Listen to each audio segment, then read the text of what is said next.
ትንሽ ሲለው እኔ ታነቅ ትላለች፣ ሲያደናቅፋት እኔ ልደፋ ባይ ነው።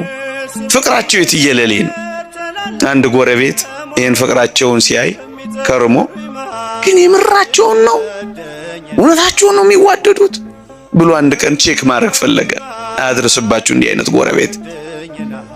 ጥቁር በጥቁር ለብሶ የተመዘዘ ሰይፍ ይዞ አንድ ቀን በራቸውን በኃይል አንኳኳው። በኃይል ሲንኳኳ እዚህ አዲስ አበባ ነው ታሪኩ የተፈጸመው። በር በኃይል ከተንኳኳ ወይ ቀበሌ ነው ወይ ደንቦች ናቸው መቼም እኛ ሀገር። ሴትዮዋ በራ ወጣ ክፍት ስታደርግ ጥቁር በጥቁር የለበሰ የተመዘዘ ሰይፍ ያዘ ሰው ቆሟል። ደነገጠች። ማን አለችው? እኔ ሞት ነኝ። እና ምን ልታረግ እዚህ መጣ አለችው። አይሞቱማ እንዴት ይሞታሉ? የሚሞተው የታመመ ሰው አይደለ? በእኛ ቤት አልጋ ያዘ ሰው። እኛ እኮ ምስኪኖች ነን። ውሻ እንኳን ሲጮህ እዛ መንደር ውስጥ አይ አቶ ገሌ ዛሬ ሊሞቱ ነው ቤት መዳቢዎች፣ ሟች ቆጣሪዎች። አሁን አንድ ምስኪን ዘፋኝ ትዝ ይለኛል፣ ማዲንጎ የሚባል አሁንም ይሞት ይመስላል እሱ። ደግሞ እናንተ እንደዚህ እንዳታረጉና እንዳጽፉ ነገር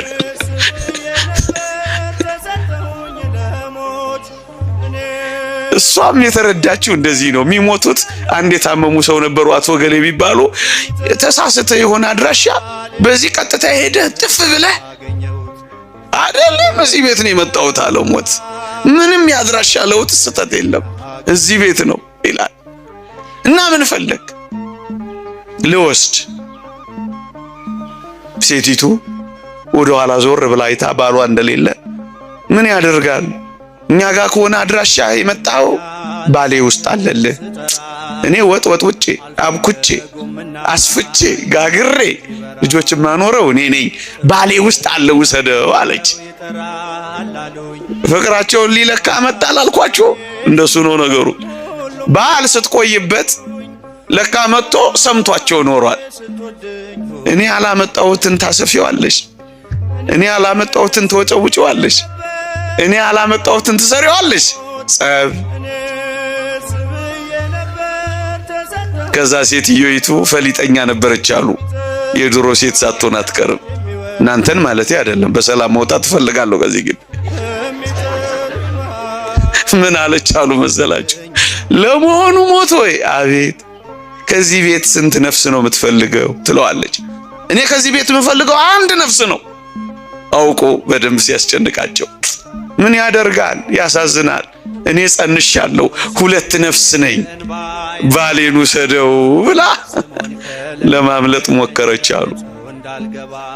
እንደዚህ ማምለጥ ይቻላል?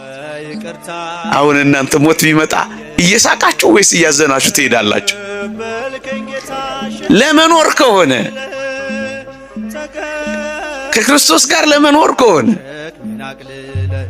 እርፍ ለማለት ከሆነ የሚበልጠውን ክብር ለማግኘት ከሆነ ወደ ዘላለም ቤታችን ለመመለስ ከሆነ ልሂድ ማለት የክርስቲያን ወግ ነው። ካልሞት ሕያው አትሆንም። ይቆየን። ፀሐይ ላይ ብዙ አቆየዋችሁ። የእግዚአብሔር ቸርነት፣ የእመቤታችን አማላጅነት፣ የጻድቁ አባታችን የአቡነ ሀብተ ማርያም በረከት ረድኤት አይለየን።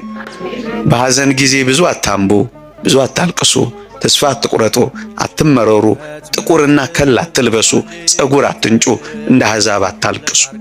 ይሄ ክርስቲያን ወግ አይደለም። በትንሣኤው ኃይል ለሚያምን ክርስቲያን በቅጡ የሚኖር ሕይወት የሚገለጠው እንዲህ ባሉ ብርቱ የሐዘን ጊዜያት ነው።